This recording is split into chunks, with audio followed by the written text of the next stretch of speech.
Hello and welcome to Grover Reads the News. I hope your coffee is hot today, your tea just right. I'm wishing you, your loved ones, and every stranger here and around the globe warmth and connection today and every day. Today is Friday, January 24th, 2025, and I've got a news update for you if you'd like to hear it. This is my first time publishing 2 times a week for some months now, as I figure out the right shape for this offering. And today I'm trying a new model for the end of week updates. I'll focus on an update from a previous news story or two that I shared either this week or in one of the previous weeks, and also share one piece of news about humans that I think is good news. If you have good human or nature news that affects a lot of people or is big and wondrous, I want to hear about it. Please send it my way at groverreadsthenews@substack.com or leave it in the comments if you're a paid subscriber. And with that, let's hear the news. First, an update on the LA wildfires.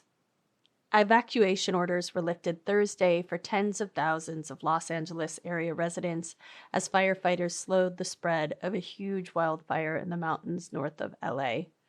But new blazes erupted in San Diego and Ventura counties, briefly triggering more evacuations, reports NPR News.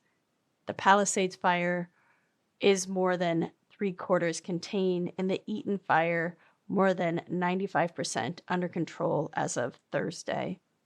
The 2 fires have killed at least 28 people and destroyed more than 1,400 structures since they broke out on January 7th. Rain is predicted this weekend, raising hopes that the fires and risk of new fires will diminish. Next, an update on Trump's executive orders on immigration and sex markers.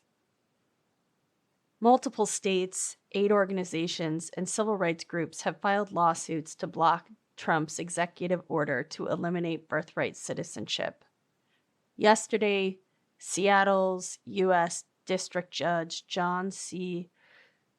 Coughenour issued a 14-day temporary restraining order after blistering the administration's representative with questions, calling the executive order, quote, blatantly unconstitutional. The next challenge to the executive order will be heard on February 5th in Maryland on behalf of CASA, a nonprofit that supports children in the foster care system. Marco Rubio, the new Secretary of State, has directed federal staff to suspend all passport applications that have an X marker following one of Trump's 26 executive orders in his first day of office.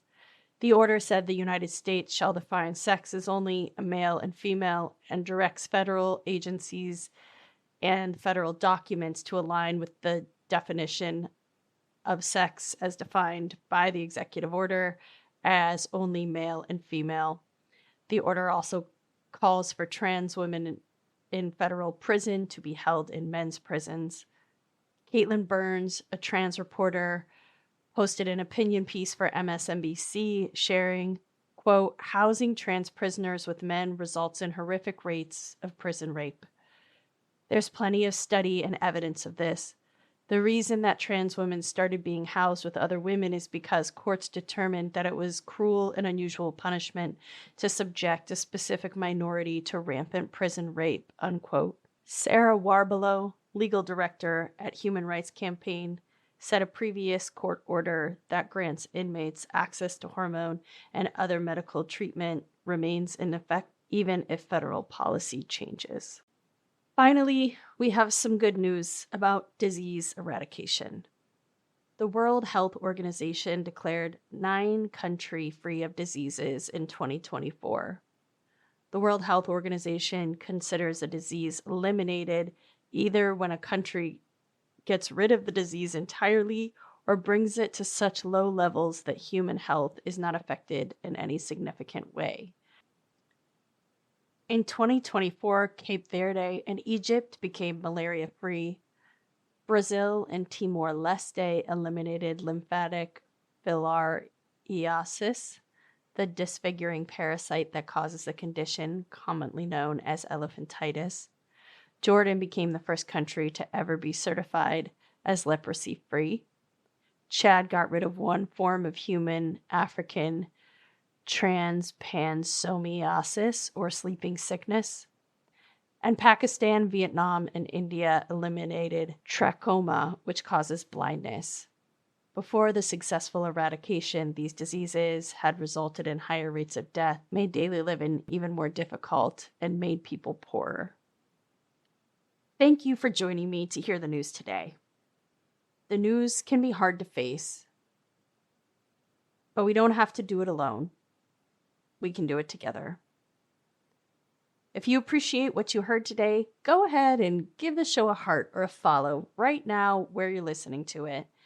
And consider texting it to a friend or posting on your social media pages. It helps us get the word out, build connection, and maybe you'll even have someone that you know you can talk about what's happening with the news and you're on the same page. Not necessarily overwhelmed, but informed. And I wanted to end the show by saying, I probably don't know you, but I want to say thank you for everything that you're doing in the world to stay connected.